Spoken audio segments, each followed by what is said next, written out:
ताजा टीवी के सागर मंथन कार्यक्रम में आप सबका स्वागत है। आज हम एक बहुत ही महत्वपूर्ण विषय पर, राष्ट्रीय विषय पर बातचीत करेंगे, पर चर्चा करेंगे और विषय है भारत की अर्थव्यवस्था किधर, विदर इंडियन इकोनॉमी।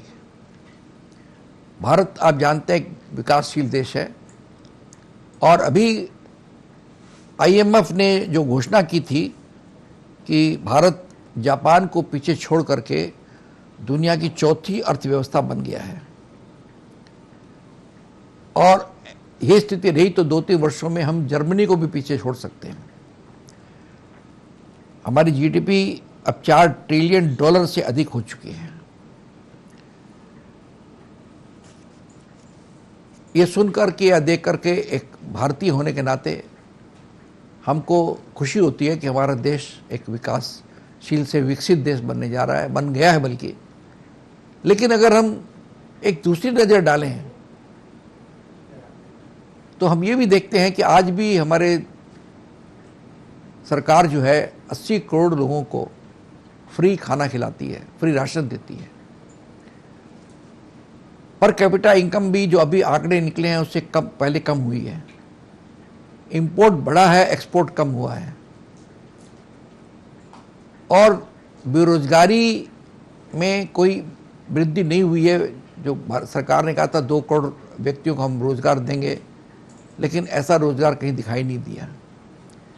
बल्कि अब जो कारखाने, बड़े बड़े कारखाने लग रहे हैं वो ज़्यादातर ऐसे लग रहे हैं जिनमें रोजगार की कोई व्यवस्था नहीं है। ऐसे फिरस्त बहुत लंबी है। मैंने आपको छोटा सा उदाहरण दिया। मैंने 2 तरह का पिक्चर हमारे सामने में, इस पर हम बातचीत करेंगे। भारत की अर्थव्यवस्था का वास्तविकता क्या है, क्या वास्तव में हम देश आगे बढ़ा आर्थिक रूप से। देश को आगे बढ़ने का मतलब ये होता है कि एवरेज निकाल लिया जाए, लेकिन उसका दूसरा मतलब ये भी होता है कि जो कॉमन मैन है, जो नीचे का लोग है, जो बिलो पॉवर्टी लाइन है, जो मिडिल क्लास है, उनकी व्यवस्था ठीक हो, उनके आर्थिक सुधार हो, उनमें रोजगार मिले, लोगों को व्यवसाय करने की जो सिचुएशन है, वातावरण है, वो पहले से बेहतर हो और नई जो करोड़ों लोग जो लड़के पढ़ रहे हैं विभिन्न टेक्निकल कॉलेजेस में, जब निकल के जाएंगे तो उनको एम्प्लॉयमेंट चाहिए।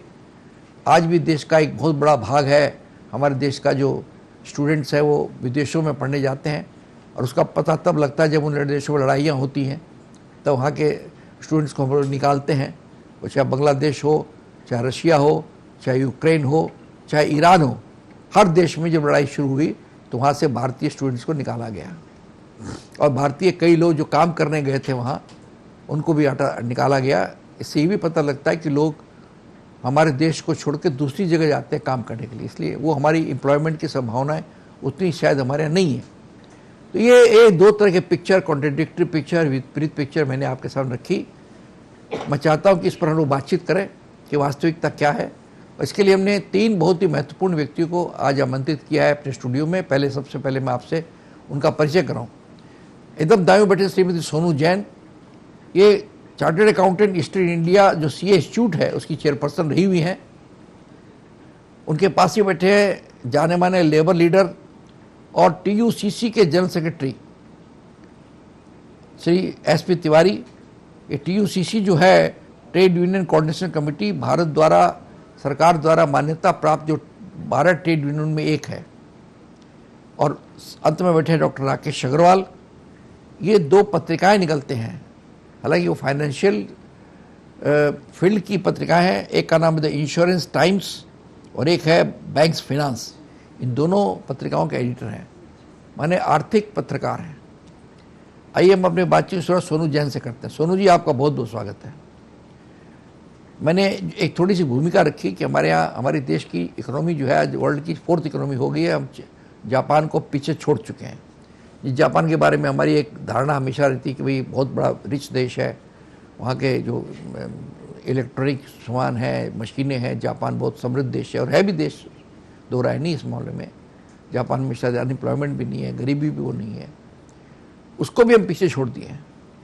और ऐसी अगर यही प्रगति रही हमारी तो अनुमान है कि हम 2-3 साल में शायद 3rd इकोनॉमी बन जाए।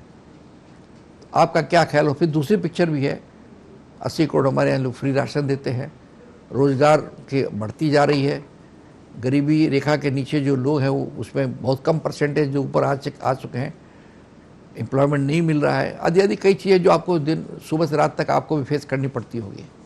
क्या वास्तविकता सोनू जी? भारतवर्ष एक वैश्विक शक्ति के रूप में सभी के सामने है। यदि हम तकनीकी चर्चा करें, स्टार्टअप की चर्चा करें, नीति आयोग की चर्चा करें या जीडीपी की चर्चा करें, भारत को छोड़ करके कोई चर्चा पॉसिबल ही नहीं है। सभी की नज़रों में है कि भारतवर्ष क्या कर रहा है। प्राथमिकताओं को पुनः विचार करने की हमें ज़रूरत है। हम अगर बात करते हैं विकसित भारत की, पहले क्या होता था, अमेरिका में यदि कुछ चेंजेस हुआ, वहाँ के टैरिफ में चेंजेस हुआ, वहाँ के इंटरेस्ट रेट में चेंज हुआ, तो यहाँ डॉलर के रेट में चेंज होता है और यहाँ का शेयर मार्केट इफेक्टेड हो जाता है। 2008 तक हम उन्हीं के हिसाब से चलते थे, लेकिन अब हमारे यहाँ मेक इन इंडिया के हिसाब से चलते हैं। मेक इन इंडिया हम 10 वर्ष से मेक इन इंडिया पे चल रहे हैं, लेकिन मेक इन इंडिया से जो कंट्रीब्यूशन हमें मिल रहा है वो 15% से ज़्यादा जीडीपी को सपोर्ट हम नहीं कर पा रहे हैं। हमें और आगे बढ़ना है, हमें उतने से संतुष्ट नहीं होना है। अभी हमारा जो एक्सपोर्ट है वो हमारे इंपोर्ट से कम है, तो इसको कहते हैं ट्रेड डिफिसिट। ये ट्रेड डिफिसिट हमें इसको रिकवर करना होगा और ज़्यादा से ज़्यादा प्रोडक्ट को हमें एक्सपोर्ट करना होगा। हम भारतीयों को ये समझना होगा कि भारतवर्ष में बनी हुई चीज़ बहुत अच्छी होती है। हमें दूसरे देशों से इंपोर्ट जितना आवश्यक हो वही करना चाहिए।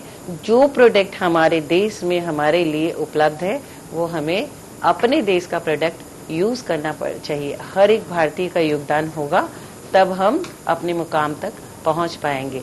अभी हम तीसरे विकसित देश की तरफ, हमारा जो यूएस और चाइना के बाद हमारा नंबर जर्मनी के पहले आए, उस दिशा में हमारा देश बढ़ रहा है। लेकिन हमारे जो जवान हैं, हमारे जो यूथ है, उनके लिए छात्रों को जो शिक्षा, रोजगार, इस पहलू पे भी ध्यान देने की बहुत ज़रूरत है, जो कि इतना ज़्यादा ध्यान नहीं दिया गया है। गरीबी की रेखा से अगर हम मानते हैं 10 वर्ष में सिर्फ 25 करोड़ लोग गरीबी की रेखा से निकल पाए हैं।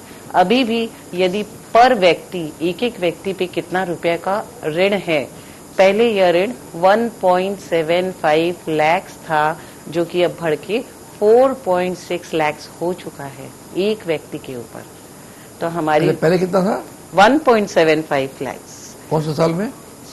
मतलब पहले का जो 10 इयर्स के पहले का जो आंकड़ा है, अभी हमारा ये 4.6 लाख हो गया। 10 साल में तो ये बढ़ गया है हमारा एक व्यक्ति के ऊपर। अगर हम लोन को रीपेमेंट करने चाहें, ये आंकड़ा हम जब घर में डिस्कस कर रहे थे तो मेरा बेटा बहुत छोटा है, बोलता है पापा अपन 4.6 लाख दे देते हैं, भारत ऋण मुक्त हो जाएगा।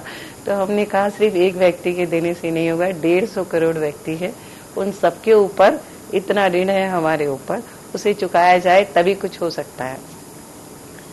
सरकार के पास रेवेन्यू तो जीएसटी से आ ही रहा है। हर एक वो छोटी से छोटी चीज है जिसके ऊपर जीएसटी लगती है, और जीएसटी का जो कलेक्शन है वो 22.08 लाख करोड़ का 2024-25 का है। इस जून क्वार्टर की बात की जाए कि जून 2025 में जीएसटी का क्या कलेक्शन हुआ, तो 1.84 लाख करोड़ का कलेक्शन जीएसटी से, जो कि 6.2% ज्यादा है। तो हर समय जीएसटी का कलेक्शंस बढ़ते जा रहे हैं, क्योंकि हर प्रोडक्ट पे हम जीएसटी पे करके, एक भिखारी भी यदि कोई चीज खरीदता है, कोई छोटी सी दवाई, मेडिसिन जाके मेडिकल शॉप से लेता है तो जीएसटी पे करके करता है। लेकिन इनकम टैक्स में सरकार ने अभी बहुत छूट दे दी है, एक ओल्ड रिजाइम, एक न्यू रिजाइम। ओल्ड रिजाइम में आपको जाना है तो एटीसी का बेनिफिट मिलेगा, आपको पीपीएफ में आप डाल सकते हो, एलआईसी में डाल सकते हो। लेकिन न्यू रिजाइम में ये कोई भी डिडक्शंस नहीं है। तो क्या हम ऐसा मान लें कि सरकार कह रही है कि आप पीपीएफ में रुपया मत डालो, आप अपना एलआईसी मत करो? किस तरफ, किस दिशा में ये बढ़ रहा है? यह प्राइवेटाइजेशन, सब चीजों के ऊपर प्राइवेटाइजेशन हो रही है, इस दिशा में बढ़ रहा है, इसलिए ऐसा किया जा रहा है, या फिर किस लिए किया जाता है? अभी बैंक के इंटरेस्ट रेट भी घट गए हैं। एक साल में हमारा अभी मई 2025 में रिवाइज हुआ और हमारे एफडीआर पे जो हमें इंटरेस्ट मिलता था वो भी रिड्यूस हो चुका है। 6.7 इससे ज़्यादा तो हमें अब नहीं मिल रहा है। तो जो न्यू रिजाइम में जाने वाले हैं व्यक्ति टैक्स के लिए, उनको इससे कोई फर्क नहीं पड़ता। उनको स्ट्रेट फॉरवर्ड एटीसी, एटीजी और जितने भी बेनिफिट्स मिलते थे वो उनको कुछ नहीं चाहिए और स्ट्रेट फॉरवर्ड उनका डिडक्शन एग्जेम्पशंस को छोड़ते हुए उनका आईटी फाइल क्लियर है। अब अगर हम बात करते हैं तो हमें श्रम कानून, भूमि कानून और व्यापारिक नियमों को थोड़ा सा स्ट्रॉन्ग करना होगा, तभी एमएसएमई आगे बढ़ सकता है। अमेरिका में अगर कुछ हो जाता है, आपका टाइम कम हो गया, हम सेकंड राउंड और करेंगे, उसमें आप बोल दीजिएगा। अभी श्रीमती सोनू जैन जिनके बारे में कहा कि वो चार्टर्ड अकाउंटेंट और वो सीनियर चार्टर्ड अकाउंटेंट है, उन्होंने कहा कि हम विकसित भारत बन रहे हैं, मेक इन इंडिया की चर्चा की उन्होंने, लेकिन उन्होंने कुछ दूसरी चीज़ों पर भी ध्यान किया। और हमारा जो एक्सपोर्ट है और इंपोर्ट बढ़ रहा है, एक्सपोर्ट कम हुआ है, ट्रेड डेफिसिट जो सबसे बड़ी समस्या है देश की वो बढ़ हुआ है। और 10 साल में हमारा जो लोन है पर व्यक्ति लोन जो है वो काफ़ी बढ़ा है पहले से। पहले 1.7 लाख था जैसा उन्होंने बताया, अब 4.6 लाख लोन हमारे हर व्यक्ति पर है पर कैपेसिटी। और जीएसटी की रेवेन्यू भी पहले बढ़ी है, अच्छी बात है। यानी आम आदमी ने का अच्छा रिस्पॉन्स दिया, उन्होंने जीएसटी पेमेंट करता है वो, और हर चीज़ पर। इसमें सबसे बड़ी बात यह है जो खाने की चीज़ें जो नेसेसिटीज़ हैं उन पर जीएसटी है और बड़ी जीएसटी है। तो आइए हम इन्होंने ऐसे समीक्षा की, इसके पश्चात हम लेते हैं छोटा सा ब्रेक। देखते रहिए सागर मंथन।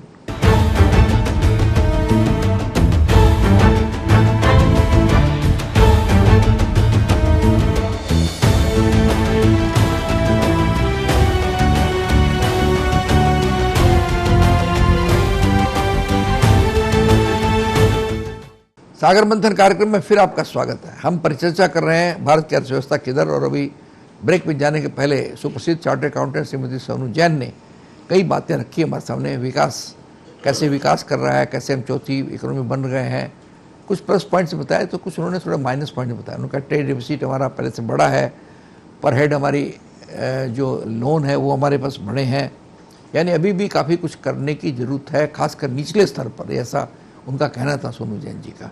आइए बात करते हैं ट्रेड यूनियन लीडर से एसपी तिवारी जी से। तिवारी जी आपका बहुत बहुत स्वागत है। आप चूँकि लेबर लीडर हैं तो लेबर जो है दो तरह के लेबर हैं, एक तो एम्प्लॉयड है, एक अनऑर्गेनाइज्ड भी लेबर भी है। तो मैं चाहूँगा कि आप दोनों की बात करें। ट्रेड जो एम्प्लॉयमेंट जो एम्प्लॉयड है उनकी क्या स्थिति है, जो ऑर्गेनाइज्ड लेबर नहीं है बहुत बड़ी संख्या में है उनकी क्या स्थिति है, लेबर फ्रंट के अंदर में क्या हमारी इम्प्रूवमेंट हुआ है, उनकी कंडीशंस इम्प्रूवमेंट हुई है जो मेहनत मजदूरी करते हैं। 1 मई को तो हम लोग कई बार बड़ी रोजी पिक्चर प्रस्तुत कर देते हैं, लेकिन वास्तव में क्या स्थिति है तिवारी जी? धन्यवाद नेवर जी। आज का जो विषय है चर्चा का कि भारत की अर्थव्यवस्था किधर, तो किसी भी अर्थव्यवस्था को मापने के 2 तरीके हैं। एक तो उनकी जीडीपी से आप अनुमान लगाते हैं, और जैसा कहा जाता है कि भारत की जो वर्तमान जीडीपी है वो 4.17 ट्रिलियन है आज के दिन में, और 4.19 ट्रिलियन है। जापान की 4.17 ट्रिलियन थी जिसको हम पछाड़ के चौथी जगह पर आए हैं। और जर्मनी की जो इकोनॉमी है वो 4.57 ट्रिलियन की है, जिसको हो सकता है इस साल के आखिर तक या 26 के पहले क्वार्टर में ही हम उसको क्रॉस करके दुनिया की तीसरी बड़ी अर्थव्यवस्था बन जाए। तो एक तो ये मापदंड होता है जो जीडीपी के माध्यम से वर्ल्ड बैंक या आईएमएफ के डेटास के थ्रू हम जानते हैं। दुनिया में जो फर्स्ट और सेकंड जगह पर है उनका अगर आप अंदाजा लगाएं तो आज चाइना सेकंड पोजीशन पर है, 19.23 ट्रिलियन इकोनॉमी है उनकी, और यूएस फर्स्ट पर है जिसकी इकोनॉमी 30.51 ट्रिलियन है। तो ये एक इकोनॉमिक परिदृश्य है जो दिखाता है कि देश में विकास हो रहा है, विकास की रफ्तार अच्छी है। और आईएमएफ ने अभी जो डेटा हमारे सामने प्रस्तुत किया है दुनिया के सामने, उसमें आईएमएफ ने कहा है कि इस साल, इस फाइनेंशियल ईयर में भारत की ग्रोथ वो 6.4% तक हो सकती है। इसके पहले भी डेटा करीब करीब ठीक ठाक था। तो इसके हिसाब से भारत दुनिया की सबसे तेज बढ़ने वाली अर्थव्यवस्थाओं में से एक है, जिसको हम लोग ग्लोबल टर्म में इमर्जिंग इकोनॉमी कहते हैं। अब सवाल है कि दूसरा मापदंड क्या है। दूसरा मापदंड यह है कि दुनिया के देश में रहने वाले लोगों के जीवन का क्या स्तर है, जिसको हम पर कैपिटा इनकम के हिसाब से व्याख्या करते हैं, रेखांकित करते हैं। अब अगर पर कैपिटा इनकम के हिसाब से हम आते हैं तो आपको ये हम बताना चाहेंगे कि यूनाइटेड स्टेट्स की पर कैपिटा इनकम है $89.11 पर पर्सन। चाइना की पर कैपिटा इनकम है $13.69। जर्मनी की है $55.91। तो आप देखिए, और हमारे देश की है वो बहुत ही कम है $2.88। तो आप ये देखिए। यूएसए की कितनी होता है अपना जी? यूएसए की है $89.1 पर पर्सन। तो ये आप देखिए कि चाइना दुनिया की दूसरे नंबर की सबसे बड़ी इकोनॉमी है, लेकिन उसका जो जीवन स्तर है वो कमतर है, क्योंकि उसकी जो पर कैपिटा है वो 13.69 है, जबकि जर्मनी तीसरे पर है और उसकी पर कैपिटा 55.91 है। तो ये जो एक समीकरण जब आप बैठाते हैं तो एंगल दो होते हैं। एक तो आप ग्रोथ का एंगल दिखाते हैं और दूसरी तरफ वहां के जनमानस का जो जीवन स्तर है उसकी बात करते हैं। तो इसके हिसाब से भारत की पर कैपिटा इनकम $2.88 है। तो निश्चित रूप से दुनिया में बहुत ऐसे देश हैं जिनकी पर कैपिटा इनकम हमसे ज्यादा है। हमारी इकोनॉमी उनसे बड़ी हो सकती है, लेकिन पर कैपिटा इनकम में हम अगर कैलकुलेट किया जाए तो हम शायद 7वें या 8वें स्थान पर आते हैं पूरी दुनिया में। अब दूसरा विषय है कि भारत की जो इकोनॉमिक ग्रोथ है, ये ग्रोथ किन किन कारणों से है। मैं पहले इकोनॉमी का जो सब्जेक्ट है, जो आप कह रहे हैं कि ग्रोथ हो रही इकोनॉमी की, वो किन किन कारणों से है, उसके फैक्टर्स कौन कौन से काम करते हैं। तो भारत में जो फैक्टर्स है उसमें एग्रीकल्चर का कंट्रीब्यूशन 18.3% है जीडीपी में। मैन्युफैक्चरिंग सेक्टर का ग्रोथ 17% है। सर्विस सेक्टर 47% है। ये इकोनॉमी में कंट्रीब्यूट करते हैं, ये सारे सेक्टर्स इकोनॉमी में कंट्रीब्यूट करते हैं और इनके चलते ग्रोथ होती है। अब हमारा जो ग्रोथ का डेफिसिट है वो कहां कहां है। ग्रोथ का जो डेफिसिट है, हमारी जो एग्रीकल्चर की ग्रोथ 18.3% है, वो बड़े आराम से 30% के आसपास तक जा सकती है अगर हम प्रयास करें। लेकिन बहुत जगह एक तो पॉलिसी पैरालाइसिस काम करता है, दूसरी जगह mismatch of the formulation of strategies and plannings और व्हाट इज द रिक्वायरमेंट। ये जो मिसमैच है उसके कारण से हम नहीं बढ़ पा रहे हैं। दूसरा सबसे बड़ा विषय है जो पूरी दुनिया की इकोनॉमी को इफेक्ट करता है, वो है मैन्युफैक्चरिंग सेक्टर। मैन्युफैक्चरिंग सेक्टर के ऊपर भारत सरकार के विभिन्न सरकारों ने, मैंने पिछले 40 साल का हमारा अध्ययन है, सरकारों ने जितना प्रयास करना चाहिए था उन्होंने नहीं किया। और आज हमारी जो मैन्युफैक्चरिंग सेक्टर वो 25% अगर हो जाए तो किसी भी समय हम चाइना को भी क्रॉस करके सेकंड सबसे बड़ी इकोनॉमी हो सकते हैं, बन सकते हैं, जिसका टारगेट अभी किया जा रहा है कि 47 में जाके हम चाइना को क्रॉस करेंगे। लेकिन अगर हमारा मैन्युफैक्चरिंग सेक्टर 25% पर जाए, जिसके लिए सरकार की तरफ से भी बहुत प्रयास अब शुरू हुए हैं। पहले की सरकार थोड़ा बहुत पीसमिल एफर्ट्स करती थी, अब पीसमिल एफर्ट नहीं है। अब अच्छा से सरकार ने, अभी हाल में आप लोगों ने अखबारों में पढ़ा होगा, ELI स्कीम भी आई है। और वो ELI स्कीम एकमात्र सबसे बड़ा फोकस ये है मैन्युफैक्चरिंग सेक्टर को डेवलप करना और अनएम्प्लॉयमेंट का जो एक रेशियो है उस रेशियो को कम करना, लोगों को रोजगार उपलब्ध कराना। क्योंकि जो विश्व बैंक के आंकड़े हैं वो बहुत साफ कहते हैं कि इंडिया के लेबर मार्केट में 11 million people are coming into Indian labour market every year. हर साल 11 मिलियन का मतलब होता है, हमारे अपने देश की भाषा में हम 1 करोड़ 10 लाख कहते हैं कि 1 करोड़ 10 लाख लोग आ रहे हैं। तो हम इनको कैसे रोजगार में लाएंगे, इसके बारे में सरकार अभी तक सुनिश्चित नहीं थी, या सरकार की कोई बड़ी योजना नहीं थी। इस बार के बजट में जो सरकार ने 1.07 लाख करोड़ का प्रोविजन किया देश के वित्त मंत्री ने, और उसके लिए बहुत सारी चर्चाएं हुई, बहुत सारे स्टेक होल्डर्स के साथ चर्चाएं हुई, और अब जाके ELI स्कीम आई है 4 साल के लिए, जिसमें यह बताया जा रहा है कि पहले साल जो 1 अगस्त से लॉन्च होगी, पहले साल 1.92 करोड़ जॉब क्रिएट किए जाएंगे और दूसरे साल 1.58 जॉब क्रिएट होंगे। तो ये जो करीब करीब 3.5-4 करोड़ लोगों को रोजगार मिलेगा, इससे हमारे मैन्युफैक्चरिंग सेक्टर को बूस्टअप होगा, देश की जो अनएम्प्लॉयमेंट की समस्या है वो दूर होगी और हमारी इकोनॉमिक ग्रोथ होगी। चौथा विषय जो हमारे नेवर जी ने मेरे से पूछा कि श्रमिकों की पोजीशन कहाँ है, हम कहाँ खड़े हैं। निश्चित रूप से एग्रीकल्चर में जो हमारे 63% लोग आते हैं, आज बहुत दयनीय स्थिति है एग्रीकल्चर की।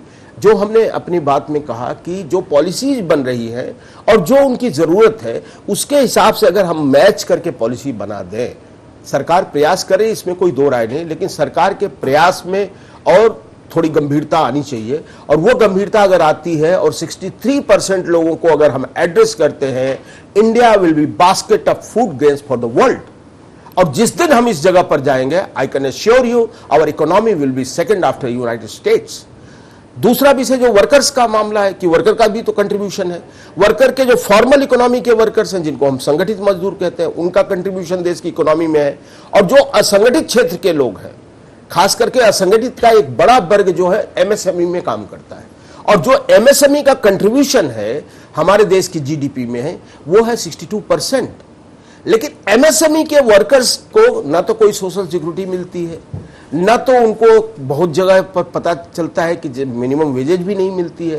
तो अगर जीवन दशा सुधारनी है वर्कर्स की, जो हमारे देश के 54 करोड़ वर्कर्स हैं, वो 54 करोड़ में आज अगर आप पूरी सब चीजों का ध्यान कर लें तो सोशल सिक्योरिटी जो प्रोविजन है वो 17-18 करोड़ लोगों पर ही लागू है। अगर राज्य की पूरी योजनाओं को भी हम साथ में ले लें तो करीब करीब 30-32 करोड़ लोग आते हैं, पार्शियली और फुल्ली जो भी आप कर लें, उसका जो भी पैरामीटर आप सेट करें, तो ये 30-35 करोड़ आते हैं।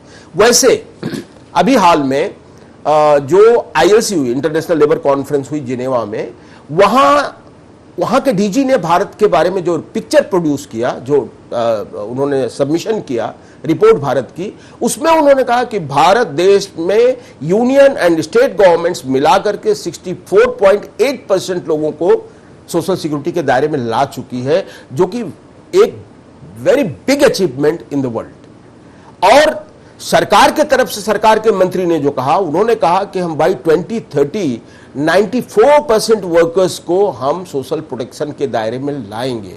और अगर यह काम सरकार कर लेती तो निश्चित रूप से यह भारत की इकोनॉमी के लिए एक गेम चेंजर साबित होगा। न केवल इकोनॉमी के लिए गेम चेंजर साबित होगा, बल्कि जिस चीज पर हम लोग हमेशा कटाक्ष करते हैं, पर कैपिटा इनकम, वो पर कैपिटा इनकम भी काफी बढ़ने के चांसेस होंगे। और जब तक ये दोनों पैराडिगम एक साथ एक लेवल पर नहीं आते, growth of economy and growth of per capita income, जब तक दोनों एक जगह पर नहीं आते या दोनों का रेट एक जगह पर नहीं आता, तब तक हम ये नहीं कह सकते कि देश की इकोनॉमी एक फेयर एंड मॉडल वे में मूव कर रही है। हम ये कह सकते हैं हम विकसित हो रहे हैं, विकास हो रहा है, बड़ी बड़ी योजनाएं चल रही हैं, इंफ्रास्ट्रक्चर में बहुत सारा इन्वेस्टमेंट हो रहा है, सर्विस सेक्टर बूम कर दिया है, वो सब चीजें ठीक है। लेकिन जब हम मानव के जीवन के आधार पर और उन सूचनाओं को एकत्रित करके जब उसका डेटा बनाते हैं, तब हमको ये समझना पड़ेगा कि हम दुनिया में कहाँ खड़े हैं, दुनिया के मानचित्र पर कहाँ खड़े हैं। इसलिए मेरा ये कहना है कि भारत की अर्थव्यवस्था GDP बहुत मजबूत है, लेकिन भारत का मानव सूचकांक जो है वो थोड़ा नीचे है। इसलिए इकोनॉमी अभी हम ये नहीं कह सकते कि हम बहुत ऊपर जा रहे हैं, हम ये कह सकते हैं कि ठीक है, हम इसका स्वागत करते हैं, जिस तरह से वृद्धि हो रही है अच्छा होना चाहिए, और भी बहुत कुछ करने की गुंजाइश है। श्री SP तिवारी ने बड़े अच्छे ढंग से बताया कि जो हमारी टेक्निकल चीज है, GDP ग्रोथ है या हम आगे बढ़ गए हैं उसमें, और उसकी जो रियलिटीज है उसमें थोड़ा फर्क है, कोई गैप है ये, लेकिन हमारी संभावना है बहुत। उन्होंने कहा अगर हम चाहें तो उन्होंने जैसे उदाहरण दिया, हमारी एग्रीकल्चर लेबर में हम कर सकते हैं, हमारे एम्प्लॉयमेंट में हम कर सकते हैं, एमएसएमई में बहुत बड़ा स्कोप है, एग्रीकल्चर में बहुत बड़ा स्कोप है, ये सब कर लें तो आज हम अमेरिका और चाइना की टक्कर हम दे सकते हैं। ये स्कोप है हमारे में, अगर बशर्ते कि हम थोड़ा सा ग्रोथ को नीचे के लेवल पर अच्छा करें, सिर्फ ऊपर के नहीं बल्कि नीचे के लेवल। लेकिन ग्रोथ तो हो रही है, इसमें दो राय नहीं है, काफ़ी इकोनॉमिक ग्रोथ हुई है, पहले से बेटर हुआ है। लेकिन जो आम आदमी की दृष्टि से जो उन्होंने कहा मानव जीवन के आधार पर जो डाटा है, मानव सूचकांक है, उसमें इम्प्रूवमेंट जितना होना चाहिए उतना नहीं हो, ये तिवारी जी का कहना है। इस प्रकार हमने श्रीमती सोनू जैन से बात किया, चार्टर्ड अकाउंटेंट, हमने श्री एसपी तिवारी से बात किया जो एक लेबर लीडर हैं। इसके पश्चात हम एक इकोनॉमिस्ट पत्रकार से बात करेंगे, इकोनॉमिक पत्रकार से, आर्थिक पत्रकार से बात करेंगे। इसके पहले हम लेते हैं छोटा सा ब्रेक। आप देखते रहिए सागर मंथन।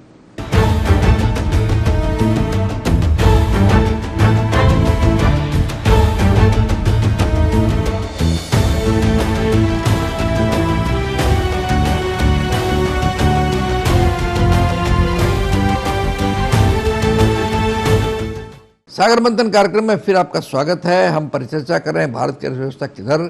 ब्रेक में जाने के पहले श्री एसपी तिवारी जो लेबर लीडर है, श्रमिक नेता है, उन्होंने कई बातें रखी। उसके पहले श्रीमती सोनू जैन ने रखी। आइए हम बात करते हैं डॉक्टर राकेश अग्रवाल, जिनके बारे में मैंने आपको बताया था कि वो इंश्योरेंस टाइम्स के और बैंक्स फिनांस, ये दो पत्रिकाओं के एडिटर हैं। श्री राकेश अग्रवाल जी, आपका बहुत बहुत स्वागत है।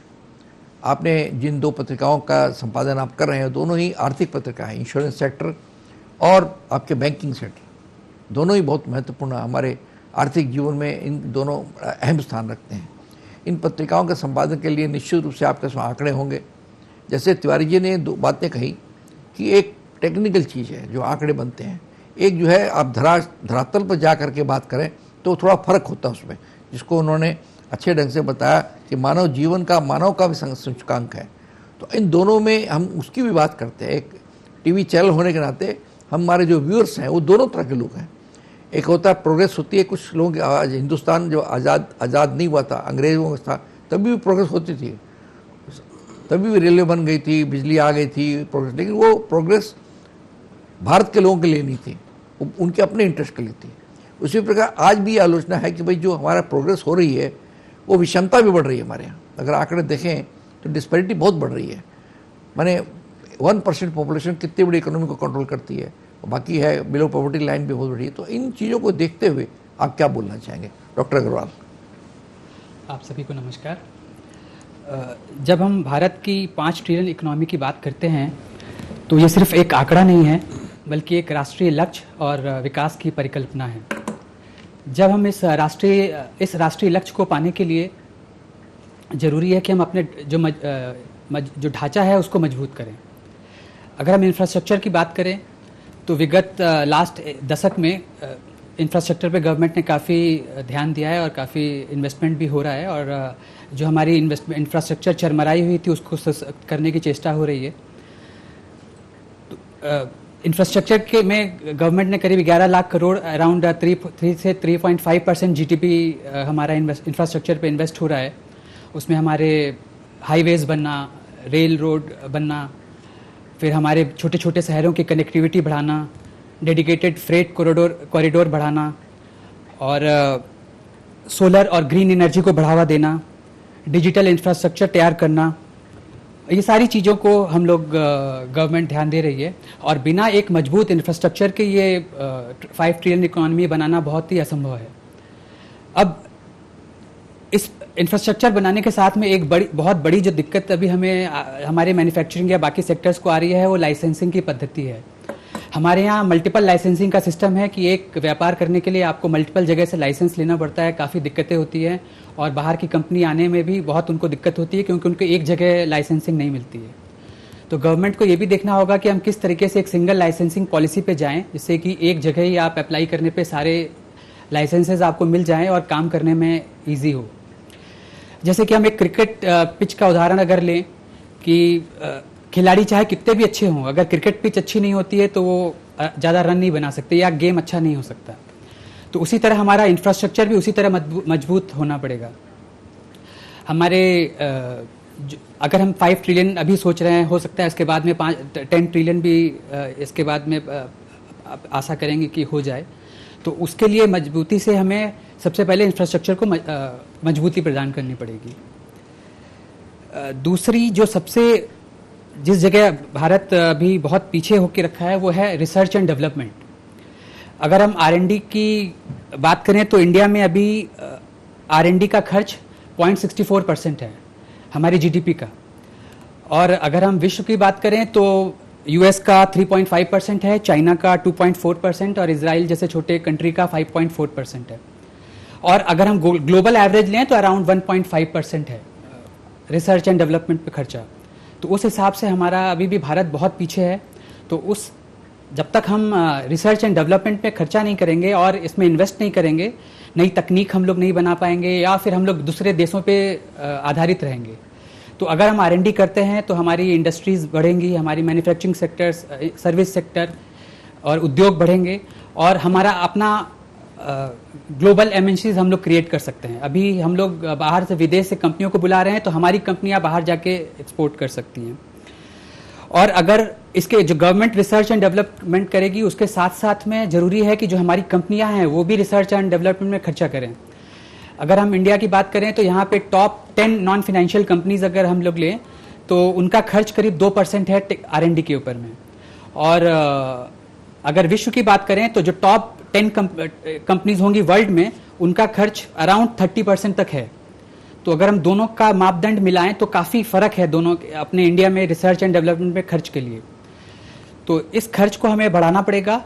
और जो हमारा मेक इन इंडिया का स्लोगन है, इसके साथ साथ हमें इन्वेंट इन इंडिया का भी स्लोगन लाना पड़ेगा। जैसे कि डिफेंस सेक्टर में हम लोग देखें कि भारत बहुत जोर से डिफेंस सेक्टर में आगे बढ़ रहा है। मेक इन इंडिया के तहत और रिसर्च के तहत काफ़ी डिफेंस के प्रोडक्शन हमारे यहाँ भी हो रहे हैं, जिससे कि हमारी बाहर की डिपेंडेंस खत्म होगी। तो जब हम इन्वेंशन खुद करेंगे या इन्वेंट इन इंडिया करेंगे तो हमारा बाकी देशों पे जो सपोर्ट वो कम होगा। उसके साथ साथ एक हमें देखना होगा कि जो लास्ट कुछ वर्षों में हम लोग ने देखा है कि अपनी भारत की इकोनॉमी को रिजिलिएंट बनाना पड़ेगा। इसके अंदर रिस्क मैनेजमेंट कल्चर अडॉप्ट करना पड़ेगा। अगर हम आज देखें तो विश्व एक छोटा सा ग्लोबल विलेज बन गया है। अगर एक विश्व के एक पर्टिकुलर पार्ट में कुछ भी घटना होती है तो हमको इम्पैक्ट करती है। अब जैसे कि यूक्रेन और रशिया का आप युद्ध देख लीजिए, या इजराइल और गाजा, या जो भी युद्ध कहीं पे भी हो रहा है, तो उसका सीधा इम्पैक्ट हमारे ऊपर होता है। वो कैसे होता है? हमारा सप्लाई चेन डिसरप्ट होता है, हम लोग कच्चा माल नहीं आ पाता है या एक्सपोर्ट नहीं कर पाते हैं, तो हर जगह से इकोनॉमी सफ़र करती है। तो इसके लिए ज़रूरी है कि हम अपनी इकोनॉमी को रिजिलिएंट बनाएं, और रिजिलिएंट बनाने के लिए सबसे ज़रूरी है कि हम रिस्क मैनेजमेंट कल्चर को इसमें इम्बेड करें। अब रिस्क मैनेजमेंट के लिए जैसे कि हम लोग ने कोविड में देखा कि अचानक से एक बीमारी ने पूरे वर्ल्ड को एक प्राय रोक दिया था। तो अब हम लोग उसको किस तरीके से अपनी सारी नीति को बनाएं कि हमारा अगर विश्व में कुछ भी हो तो हम इंडिपेंडेंट चलते रहें। मैं रशिया में मेरा एक सेशन था रिस्क मैनेजमेंट के ऊपर में, तो मेरी वहाँ कुछ लोगों से बात हो रही थी। तो जब यूक्रेन और रशिया का युद्ध हुआ तो उनके यहाँ रशिया का मैक्सिमम जो पार्ट्स था सब विदेश से इंपोर्ट होता था। तो ये युद्ध के बाद पूरा उनकी इंडस्ट्रीज बंद हो गई क्योंकि उनके पास आया नहीं। तब उन्होंने एक प्लान किया कि हमें सेल्फ सस्टेनिंग इकोनॉमी बनानी है, और लास्ट 3-4 साल में रशिया ने काफ़ी हद तक अपने को सेल्फ सस्टेनिंग बनाया और वो उस दिशा में बढ़ रहे हैं।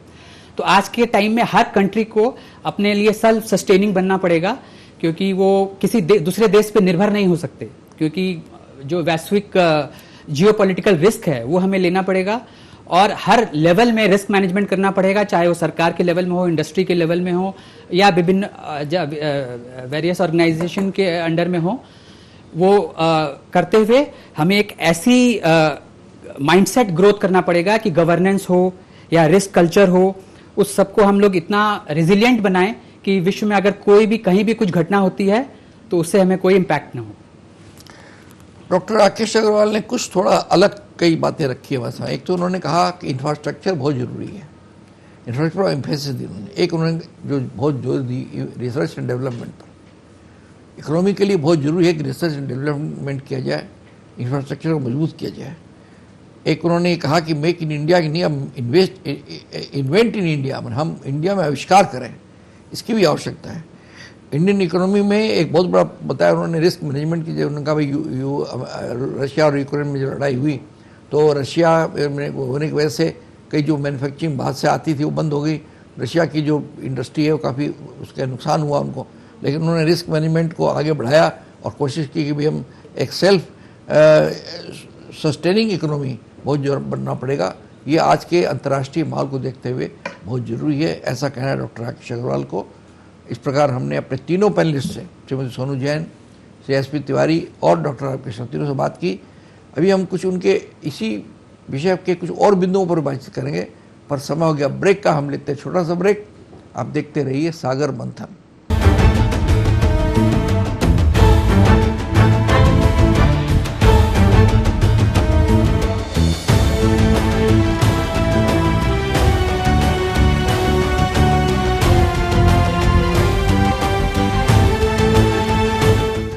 सागर मंथन कार्यक्रम में फिर आपका स्वागत है। हम परिचर्चा कर रहे हैं भारत की अर्थव्यवस्था किधर, और अभी हमारे तीनों प्रतिभागियों ने श्रीमती सोनू जैन, श्री एस.पी. तिवारी और डॉक्टर राकेश अग्रवाल ने अपने अपने ढंग से कई बातें रखी। प्राय सभी बातों में एक रूपता थी, लेकिन कुछ अलग अलग पॉइंट भी थे, भिन्नता भी थी जो होना चाहिए।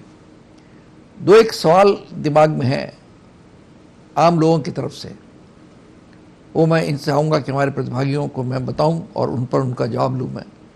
पहली बात तो ये है कि जो हमारे देश का कहा जाता है कि देश गांव में बसता है, हमारी इकोनॉमी भी एग्रीकल्चर इकोनॉमी है, लेकिन पिछले कई साल के आंकड़े देखते हैं कि लोग गांव से पलायन बहुत हो रहा है।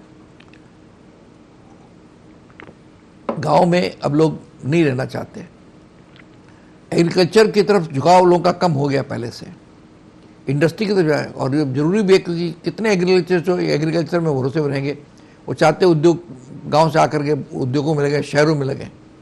उसके अलावा जो राइजिंग प्राइसेस सबसे बड़ा प्रॉब्लम हो रहा है, चीज़ों के जो दाम बढ़े हैं वो आम आदमी क्या मिडिल क्लास के पहुंच के भी बाहर हो गया है।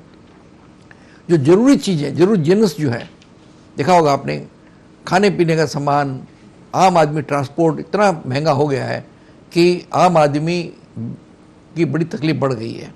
दूसरी बात अनएम्प्लॉयमेंट और सोशल सिक्योरिटी के नहीं होने से आम आदमी को बड़ी तकलीफ, जो एम्प्लॉयड हैं उनको भी और जो अनएम्प्लॉयमेंट है उनको तो खैर तकलीफ है ही। इन तीनों के बारे में हम चाहेंगे कि हमारे भागी बताएं कि ये चीज़ें कहाँ तक सही है और कहाँ तक कैसे इनको ठीक किया जा सकता है। मैं शुरू करूँगा श्रीमती सोनू जैन से। जैसा कि नेवर जी ने कहा, हमारी कृषि की आबादी, ग्रामीण आबादी 60% है, 45% लोग कृषि पे डिपेंडेंट है, लेकिन आज कोई भी व्यक्ति कृषि क्षेत्र में नहीं जाना चाहता है। मेरे यहाँ पे एक स्टाफ आया है, उसके फादर कृषक है, वो बोलता है मैं खेती नहीं करना चाहता, उसे कंप्यूटर में काम करना है, चार्टर्ड अकाउंटेंट बनना है, क्योंकि आज का युग एआई का युग है, आर्टिफिशियल इंटेलिजेंस का युग है, उसी के द्वारा सब काम हो रहे हैं। आज हार्ट की सर्जरी भी एआई रोबोट कर रहा है। तो देश आगे बढ़ चुका है। 20,000 करोड़ का research and development fund budget में रखा गया है आर्टिफिशियल इंटेलिजेंस के लिए। $500 बिलियन इंडियन जीडीपी में कंट्रीब्यूशन है आर्टिफिशियल इंटेलिजेंस का। अभी एक छोटा से छोटा वेंडर हो, चाहे वो किसान हो, चाहे वो फल वाला हो, चाहे कोई भी हो, यूपीआई के थ्रू पेमेंट करता है। What is this UPI? UPI क्या है? ये एक यूनिफाइड पेमेंट इंटरफेस, जिसके द्वारा 14 अरब का लेन देन इस यूपीआई के द्वारा हुआ है। आज छोटा से छोटा पेमेंट हम करना चाहते हैं तो बोलते क्यूआर कोड स्कैन कर लीजिए, मोबाइल से स्कैनर मारिए और पेमेंट 2 मिनट में, नैनो सेकेंड में पेमेंट हो जाता है। तो ये छोटे छोटे जो पढ़े लिखे नहीं है वो लोग भी आजकल यूपीआई पेमेंट करते हैं। 1 लाख से ज्यादा स्टार्टअप चल रही है हमारे यहाँ पे। अगर भारत की अर्थव्यवस्था को आर्थिक महाशक्ति बनाना है तो विकास का लाभ हर छोटे आदमी, अंतिम आदमी तक हमें पहुंचाना होगा, तभी यह संभव हो सकता है। हमारी इकोनॉमी फास्टेस्ट इकोनॉमी कहलाती है, फास्टेस्ट ग्रोइंग इकोनॉमी, बहुत तेजी से बढ़ रही है। यूएस और चाइना के बाद हमारा ही नंबर है। इंडस्ट्रीज का कंट्रीब्यूशन हमारे 15% है, चाइना का 27% है। तो जिस दिन हमारी मेक इन इंडिया बढ़ करके 27% तक कंट्रीब्यूट करेगी तो हम भी किसी से पीछे नहीं रह जाते हैं।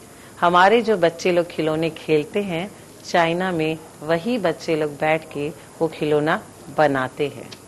हमारे यहाँ कहा जाता है अभी तो बहुत छोटा है, लेकिन इन सब चीज को देखते हुए हमारी शिक्षा के क्षेत्र में आजकल 20 साल के बच्चे क्वालिफाइड होकर के 20-21 साल में बीटेक और चार्टर्ड अकाउंटेंट और बहुत बड़ी बड़ी पढ़ाई करके वो फास्टेस्ट ग्रोइंग के क्षेत्र में है। आंकड़ों के हिसाब से सब तरफ विकास हो रहा है, लेकिन जरूरत है महंगाई पे ध्यान देने की, जरूरत है बेरोजगारी पे ध्यान देने की, छात्र और छात्राओं पे ध्यान देने की, देश के युवाओं पे ध्यान देने की। हम सब मिलकर करेंगे तो मुमकिन है। जय हिंद। तिवारी जी से एक सवाल करना चाहता हूँ। तिवारी जी, आप तो लेबर लीडर हैं, अब एआई का जो चल रहा है, काफी कई जगह बोलते हैं एआई से एआई काम होगा, बड़े हॉस्पिटल में डॉक्टरों की आवश्यकता नहीं पड़ेगी, एआई काम करेगी। एक लेबर लीडर होने के नाते आपको क्या लगता है, जो एआई का अगर प्रचलन हो गया तो क्या हमारे लेबर फोर्स को तकलीफ होगी, या जो हमारे जो एम्प्लॉयमेंट जो है उनको क्या नुकसान होगा, इसका हो सकता है? तिवारी जी। जी, आपका प्रश्न बहुत ही समय के अनुकूल है। पूरी दुनिया में आजकल आर्टिफिशियल इंटेलिजेंस की चर्चा चल रही है और अभी जितने भी वेस्टर्न कंट्रीज़ हैं या यूरोपियन यूनियन के कंट्रीज़ हैं, वहाँ काफ़ी सेक्टर्स में एआई का प्रचलन शुरू हो गया है। देखिए, अगर भौगोलिक और मानव सूचकांक के आधार पर अगर व्याख्या की जाए तो देखा यह जाता है कि उन देशों में जनसंख्या कम हो रही है और उनके यहाँ जो मैन पावर है वो कम है। हमारे देश की पूरी जनसंख्या का करीब 64% जो है वो हमारे नौजवान हैं, जिनकी उम्र 18 से 35 साल है, और दुनिया का सबसे नौजवान देश है हिंदुस्तान। तो आज जो इम्पैक्ट इसका एआई का आ रहा है, ये निश्चित रूप से एआई के इम्पैक्ट से हमारे देश में भी जॉब लॉसेज होंगे। और जब अभी आपको याद होगा कि पिछले साल हमारे देश में G20 हुआ था, और G20 में एक इवेंट हुआ था जिसमें फ्यूचर ऑफ वर्क के बारे में चर्चा हुई थी। एंड फॉर्चुनेटली मैं एक सेशन ऑर्गेनाइज करने का मुझे मौका मिला था एंड मैं कोऑर्डिनेटर था। तो इस विषय के ऊपर काफ़ी गंभीर चर्चा हुई, दुनिया के करीब 17-18 देशों के लोग आए थे, और उसमें ये पता चला कि भारत के बारे में जो उनकी रिपोर्ट है, वहाँ ये कहा जा रहा है कि अगर एआई का इम्प्लीमेंटेशन होता है तो सबसे पहले भारत के पास 60 मिलियन जॉब लॉसेज होंगे, 60 मिलियन जॉब लॉस होगा। अब ये 60 मिलियन अगर जॉब लॉस होता है हमारे देश में, तो जॉब जनरेट क्या होगा? जॉब जनरेशन होगा 47 मिलियन का। तो there will be a deficit of 13 million. अब ये 13 मिलियन जो डेफिसिट है, इसको हम कहां से भरपाई करेंगे? सरकार को इन चुनौतियों का सामना करना है और हमारे जो वर्कर्स हैं वो उन चुनौतियों से रूबरू हैं। तो इसलिए मुझे जो लगता है वो 3-4 एस्पेक्ट्स हैं जो मैं आपके सामने रखना चाहूँगा। एक तो ये है कि कौन कौन से सेक्टर हम इम्प्रूव कर सकते हैं। पहला है सोलर एनर्जी का सेक्टर, रिन्यूएबल एनर्जी का सेक्टर, जिसको हम इम्प्रूव कर सकते हैं। दूसरा है डिफेंस प्रोडक्शन, हमने इम्प्रूव किया है, फर्दर इम्प्रूवमेंट करने की गुंजाइश है, हम दुनिया के डिफेंस प्रोडक्शन का हब बन सकते हैं। तीसरा है वाटर मैनेजमेंट, वाटर मैनेजमेंट को हमें और स्ट्रिंजेंट करना है, वाटर का स्टोरेज और उसका कैसे यूटिलाइजेशन करना, उस पर हमें काम करना चाहिए। चौथा है एविएशन सेक्टर, जिस पर हमारी ग्रो हो रही है, लेकिन हम मैन्युफैक्चरिंग में नहीं जा पाए हैं। मैन्युफैक्चरिंग में हमें जाना चाहिए, चाहे जॉइंट वेंचर हो चाहे अपना हो। अब इनको करने के लिए क्या क्या करना चाहिए पॉलिसी फ्रेमवर्क में? पहला तो यह है कि हमारे देश में जो स्किल्ड नेटवर्क है उसको मजबूत करने की जरूरत है। जितना ज्यादा स्किल्ड मैन पावर हमारे देश में होगा, उतना ही हम अपने देश में नई चीजों को बना पाएंगे, आर्टिफिशियल चैलेंज को हम फेस कर पाएंगे। और दुनिया के जिन देशों में जो एजिंग देश हैं, जहां कहा जा रहा है कि लोगों की उम्र बढ़ रही है, जापान है, जर्मनी है, ब्रसेल्स है, बहुत सारे ऐसे देश हैं, तो वहाँ हमारे देश का जो मैन पावर है वो जाके काम करेगा। क्योंकि आपको शायद पता है कि हमारे देश के 20 मिलियन पीपुल अक्रॉस 175 कंट्रीज काम करते हैं, और ये जो 20 मिलियन पीपुल हैं ये हमारे देश को 1.07 बिलियन डॉलर्स का रेमिटेंसेस देते हैं पूरे साल में। तो आप ये समझ सकते हैं कि 1.07 बिलियन जो पैसा आपके पास आ रहा है, रेमिटेंसेस आ रहे हैं, उससे आपकी देश की इकोनॉमी को कितना बड़ा ग्रो मिल रहा है।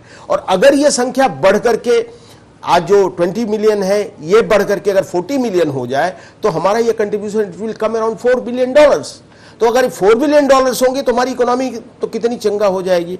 अब इसके अलावा जो चीजें हमें करनी चाहिए वो है कि हमें प्रोएक्टिव एग्रीकल्चरल पॉलिसीज की जरूरत है, ताकि एग्रो इकोनॉमिक्स में जो हमारा पार्टिसिपेशन है, आज भी 64.2% people are involve in agriculture sector. तो ये जो 64% हमारे लोग हैं, अगर एग्रीकल्चर को हम प्रोएक्टिव बना लें और एग्रीकल्चर के माध्यम से हम रोजगार भी सृजित करें और कृषि जो है उसको एक ऐसी जगह पर लाएं जहां रोजगार भी सृजन हो और किसी मुनाफे का सौदा हो। कृषि आज के दिन में घाटे का सौदा कहा जाता है, इसीलिए आप जो कह रहे हैं कि माइग्रेशन हो रहा है, माइग्रेशन अवश्य हो रहा है, लेकिन जिस दिन कृषि घाटे के सौदे की जगह मुनाफे का सौदा हो जाएगा, माइग्रेशन रुक जाएगा and there will be reverse migration. शहरों से लोग छोड़ करके वापस गांव की तरफ जाएंगे। और तीसरा जो सरकार को करना चाहिए वो मैं आपके सामने कहना चाहूँ, वो है जिसको हम सोशल स्पेंडिंग कहते हैं बजट में, मतलब सामाजिक खर्च। सामाजिक खर्च किस लिए किया जाता है? सामाजिक खर्च शिक्षा के लिए किया जाता है, स्वास्थ्य के लिए किया जाता है, बेरोजगारी भत्ता देने के लिए किया जाता है, बहुत सारे इन विषयों पर जहां हमारे देश का जो खर्च है वो 2017 में 6.3 था, अभी वो बढ़ करके 7.6 के आसपास है, और सरकार कह रही बाई 2032 हम लोग इसको बढ़ा करके 8.6 पर ले जाएंगे। अगर ये सोशल स्पेंडिंग सरकार को बढ़ाना है तो नीचे जब आपके ये सारे ग्रोथ होंगे जो हमने अभी कहा, वो सारे ग्रोथ होंगे तो सोशल स्पेंडिंग बढ़ाने के लिए आपके पास पैसा होगा, और जब सोशल स्पेंडिंग आप बढ़ा पाएंगे तो आपका जो मानव सूचकांक है ऑटोमेटिकली ऊपर बढ़ेगा, और जो हम अभी $2.88 पर कैपिटा इनकम की बात कर रहे हैं वो बढ़ करके कहीं $6-7 पर कैपिटा इनकम में चली जाएगी। तो कम से कम हम दुनिया के टॉप 5 देशों में पर कैपिटा इनकम में आएंगे। तब जाकर के ये ग्रोथ जो होगा वो ह्यूमन इंडेक्स ड्रिवन ग्रोथ होगा, not that economic driven growth. तो ये दोनों चीजें जब एक साथ आके बैठेंगी और ये जो पॉलिसी फ्रेमवर्क है ये जब सरकार इस पर काम करेगी तो मुझे लगता है कि देश में एक नया रिनेसेंस होगा, और इस रिनेसेंस से मुझे लगता है कि बाई 2047 जो हमारे देश की सरकार, देश के माननीय प्रधानमंत्री नरेंद्र मोदी जी हमेशा अपनी सभाओं में कहते हैं कि 2047 तक ये देश एक विकासशील देश के रूप में परिवर्तित होगा। अगर ये सारी चीज़ें, योजनाएं ठीक से जमीन पर लागू हो जाएंगी तो मुझे कोई डाउट नहीं है कि भारत 2047 क्यों, भारत 2042 तक ही इस दुनिया का एक विकसित, एक मॉडर्न, एक मॉडल और एक गणतांत्रिक देश के रूप में पूरी दुनिया में स्थापित होगा, और हम पूरी दुनिया के सिरमौर बनेंगे, ये हमारा भरोसा है। जय हिंद। अब डॉक्टर राकेश अग्रवाल, मैं चाहूँगा कि इस सारी बातचीत को आप समअप करें, क्योंकि आप मैगजीन के एडिटर हैं और संपादक का काम होता है कि चीज़ों को समअप करना, अपना संपादकीय देना, सबके विचार सुन करके बहुत संक्षेप में as a editor of the magazine, financial magazine, आप क्या बोलना चाहेंगे? उससे पहले मैं 2 मिनट, जो तिवारी जी ने बोला और आपने जो बोला कि ग्राम से जो पलायन हो रहा है और अनएम्प्लॉयमेंट बढ़ रहा है, इसको कैसे रोका जाए, क्योंकि एक बहुत बड़ी समस्या है सरकार के लिए भी। तो इसके लिए जो सबसे पहले हमें करना होगा कि हमारी जो यूथ हैं उनको स्किलिंग करना पड़ेगा। आज वो शहर या बाहर क्यों जा रहे हैं? क्योंकि उनको अपॉर्चुनिटी नहीं मिल रही है। जब हम उनको स्किलिंग करेंगे तो उनकी अपॉर्चुनिटी बढ़ेगी, तो वो जाएंगे नहीं। और खासकर 2 टायर 3 टायर सिटीज़ में अगर हम लोग उनको ढंग से प्रोत्साहन दें और उनके बारे में उनको स्किल करें, जैसा कि तिवारी जी ने कहा है जॉब लॉस के लिए एआई के ऊपर में, तो इस पे मैं एक बताना चाहूँगा कि अगर एआई आता है तो एआई से, जैसे कि कंप्यूटर, अगर आपको याद हो कि जब 80s में कंप्यूटर आया था तो हमें लगा था कि एक कंप्यूटर के आने के बाद में पूरा जॉब लॉसेस हो जाएंगे। उसी तरह का एआई आने के बाद भी वही बात हो रही है कि जॉब लॉसेस होंगे। लेकिन एक चीज़ हमें समझनी होगी कि एआई आने के बाद जॉब लॉस मेरे ख्याल से तो नहीं होगा, उससे प्रोडक्टिविटी बढ़ेगी। अगर हम एक सर्वे के अनुसार देखें तो इंडिया की जो प्रोडक्टिविटी है, अभी इंडिया 96 रैंक पे है प्रोडक्टिविटी में। तो जब एआई आएगा, एआई से हमारे प्रोडक्टिविटी फास्ट होगी, डिसीजन मेकिंग फास्ट होगी, लेबर की प्रोडक्टिविटी बढ़ेगी। और इंडिया एक प्रधान सर्विस सेक्टर देश है, तो जब हम यहाँ से इंडस्ट्री में एक्सपोर्ट भी कर रहे हैं लोगों को, तो सर्विसेज भी एक्सपोर्ट कर रहे हैं, तो जब हमारी गुणवत्ता बढ़ेगी तो उससे हमारे देश में एक्सपोर्ट भी बढ़ेगा और हमारे लोगों को जॉब भी मिलेगा। मैं एक छोटा सा एग्जांपल दूं, अभी मैंने एक बच्चे से मैं ऑनलाइन मिला, एक भभुआ जैसे छोटे शहर बिहार से, वो एक 13 साल का बच्चा है, वो ऑनलाइन कोडिंग करके और वो उसने नासा से कनेक्ट किया और वो बहुत आगे तक उसको कोडिंग वगैरह सब एआई यूज करके लेके जा रहा है। तो ये एक बाकी लोगों के लिए भी एक प्रेरणा स्रोत है कि कैसे एक छोटे से जगह के लोग भी इतना आगे बढ़ सकते हैं। और अगर आप लास्ट कुछ महीनों या 1-2 साल में देखेंगे, 2 टायर और 3 टायर सिटीज से काफी लोग आगे बढ़ के एआई और भी जो ऑनलाइन टेक्नोलॉजी है उसको यूज करके काफी अपना एम्प्लॉयमेंट जनरेट कर रहे हैं और वो सारे आत्मनिर्भर हो रहे हैं। तो ओवरऑल जो हमें चाहिए कि भारत को कैसे हम सशक्त बनाएं, आत्मनिर्भर बनाएं, रेजिलिएंट बनाएं, उसके कुछ एक जो मेन फैक्टर्स होंगे कि हम अपने यूथ को जब सशक्त बनाएंगे, अनएम्प्लॉयमेंट कमेगा, पलायन कम होगा, लोग एग्रीकल्चर के साथ साथ और भी कुछ काम कर पाएंगे। जब उनकी आमदनी बढ़ेगी तो प्राइस पे भी स्पेंडिंग पावर भी बढ़ेगा, प्राइस भी कंट्रोल होगा, ओवरऑल पूरा देश उससे फायदा ले सकता है। और अगर एक छोटा सा मैं एग्जांपल और दूं, एआई जिस तरीके से बढ़ रहा है पूरे वर्ल्ड में और डिसरप्ट कर रहा है, मैं बोल सकता हूं, यूएस में आज की डेट में एआई का इन्वेस्टमेंट है $470 बिलियन और हमारे इंडिया का है $11 बिलियन। तो काफी गैप हो गया है। तो अगर हम लोग इसमें इन्वेस्ट करेंगे तो एंड ऑफ द डे हमारे जो यूथ हैं या जो भी हमारे गांव या 2 टायर 3 टायर्स के लोग हैं, उनकी प्रोडक्टिविटी बढ़ेगी और वो अपने आप सेल्फ एम्प्लॉयमेंट जनरेट कर सकेंगे। और उनको ये करना पड़ेगा कि आप सिर्फ एम्प्लॉयमेंट पे के भरोसे ना रहो, आप अपने सेल्फ एम्प्लॉयमेंट पे काम करो, जिससे कि देश की आर्थिक स्थिति और बेहतर हो।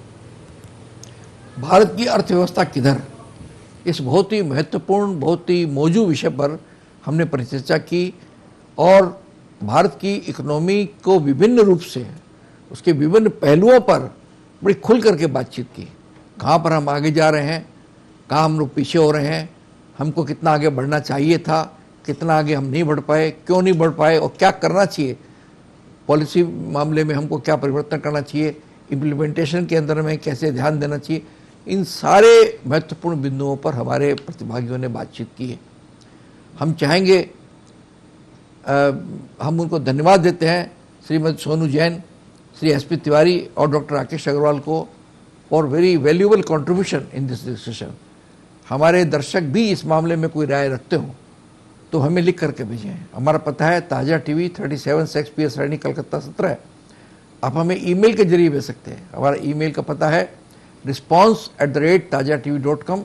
अगले हफ्ते हम फिर मिलेंगे नए प्रतिभागियों के साथ और नए विषय के साथ। तब तक के लिए आप हमें आज्ञा दीजिए। नमस्कार।